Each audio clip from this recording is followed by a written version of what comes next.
Look who's stopping by. The new head coach of the Chicago Bears, kind enough to zoom into the show with no doubt being pulled in many different directions, including his own family, trying to move into town. Ben Johnson here on the Rich Eisen Show. Good to see you, Coach. How you doing?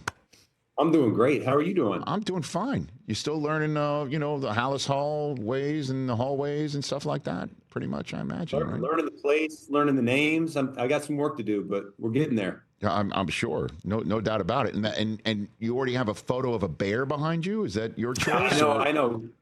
That was a gift from Ryan Poles. It's awesome. Is that what he gave you? Here you go. Here's a photograph of a bear. Okay. It looks like he's lurking. Is that bear trying to bite off a kneecap? Ben, is that what he's we're not going there. I must have missed that part of your press conference. Seriously though, how much of Dan Campbell is in you? Because obviously you've been around him for a long time, 2 different franchises as well, Ben. Yeah, I love him to death. He's been awesome to me, to my family. He's a great friend of mine, and sure, we have a lot of shared experiences, so that does rub off on each other. And I like to think I have a little bit of him in me organically, but I'm not him overall. I don't have his playing experience, certainly. So I'll be a completely different head coach than he is. And I look forward to embracing that. Well, I mean, so what type of head coach are you going to be? You know what I mean? Like, so what can you tell Bears fans who they are getting in Ben Johnson as an HC here? Yeah, I mean, anywhere I've been, the head coach's personality and demeanor really trickles down to the rest of the team. And so what I fancy myself as is a super hard worker. I'm determined. I just want to continually get better myself. I expect that out of the players and the team as well. I'm unselfish. There's really no ego here. It's all about the team first, and that's everything that we're going to talk about and be about. And then finally, poised. We're not going to panic. We'll be able to handle pressure, and we're not going to beat ourselves at the end of the day. So really, those are the 3 qualities I like to think I possess, and what'll end up carrying over to the team as well. Sure. And then how much are you going to be involved in the defense too, right? I mean, so what is your plan here? Again, HC, you are the HC of the Chicago Bears here. Yeah, that's right. It's everyone likes to be tagged offensive guru or leader or CEO of type.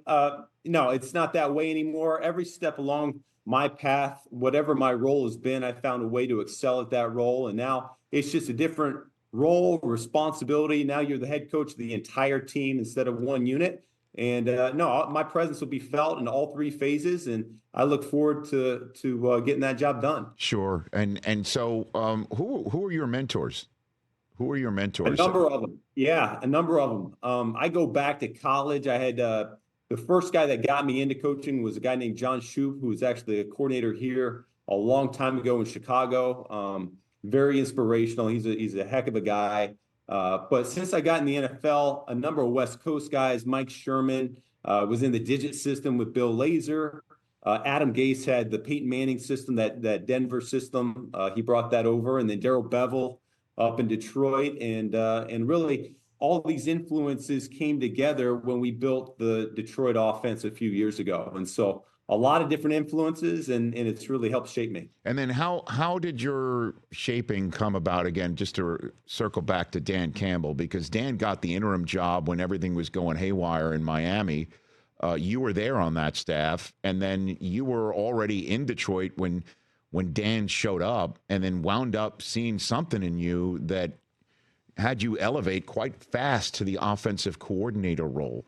So how did all of that shape you for this big moment in your life? He and I go back. It was 2012 that I took my first NFL job in Miami. He was already on staff there, and we hit it off right away. He has a way of gravitating towards, getting people to gravitate towards him. And, so I latched on and I learned, and I soaked with him and his knowledge and the rest of that staff, and it really grew from there. You climb the ladder and things happened. 7 years in Miami, ended up getting let go and was on the street there for a few months, and ended up being really the best thing to ever happen to me, because when something you love, like the game of football, gets ripped away from you, and it hurts, it stings, and you come back with a renewed passion and vigor for the sport, for the job. I started from scratch all over again as quality control up in Detroit, and was able to climb my way up. When Dan took the job, he kept me on as tight ends coach, and things happened within the building, and ended up getting promoted to coordinator from there. So it's been a whirlwind. It's just to me, it's just a testament of keeping your head down and working hard, and when opportunities come your way, looking to capitalize on them. Now, and I heard you say, why the Bears?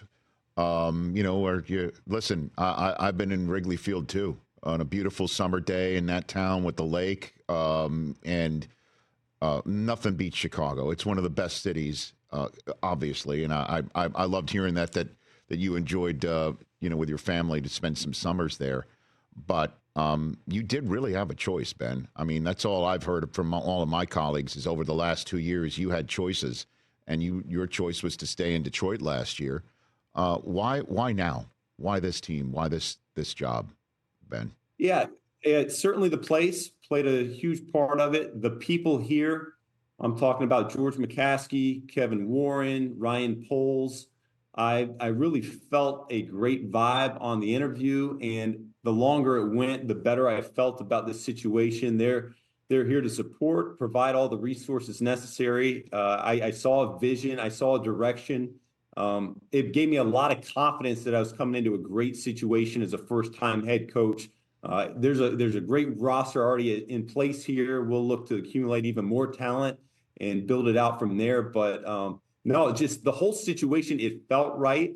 And just knowing the place, it helped out as well. But you go through the process a couple cycles, and you're not sure exactly how you feel about things. And this spring and this summer, thinking about it, dwelling about it, was able to get ahead just in my mind how I'd want to run things if I got the opportunity. So really the stars aligned, and I feel really good about where we're at right now. Now, well, obviously you've got a young, talented quarterback as well, and that's the way you got to win in this league. You clearly know that firsthand, having been in Miami where they're searching for the next Marino forever and a day while you were there, and then obviously being there in Detroit and having Jared Goff come in and having so many questions about whether the Rams were just dumping him in Detroit and how the Lions might just bridge him to the next one, and he turns out to be the one in your care.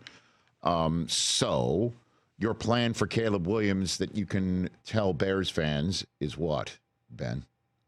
Well, we'll take the same track and mindset that we had with Jared, which is we're going to build this thing around him. And the offense, conceptually, schematically, we're going to really spend a lot of time together and build it from him in mind. We're going to build the rest of the unit, whether it's offensive line, perimeter players, with him in mind, and we're gonna accentuate his strengths, and we're going to make sure that we are working to improve his weaknesses. So we'll have a great detailed plan. The end of the day is we got to sit down and we got to get to work, though.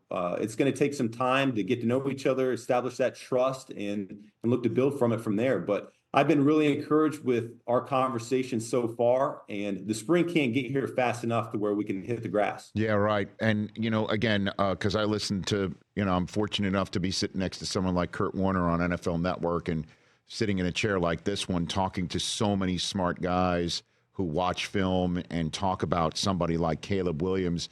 And I'm wondering where you are, Ben Johnson, philosophically on having him in a playbook and hewing to reads and hewing to knowing pre-snap, you got to look for this guy first and go through a progression, as opposed to just saying play free, just get out there. And obviously you got to be in a construct, but you've got a guy who might be even better when the play's broken down, right? And so my question for you is, philosophically, where do you stand on bringing a young quarterback along on that front?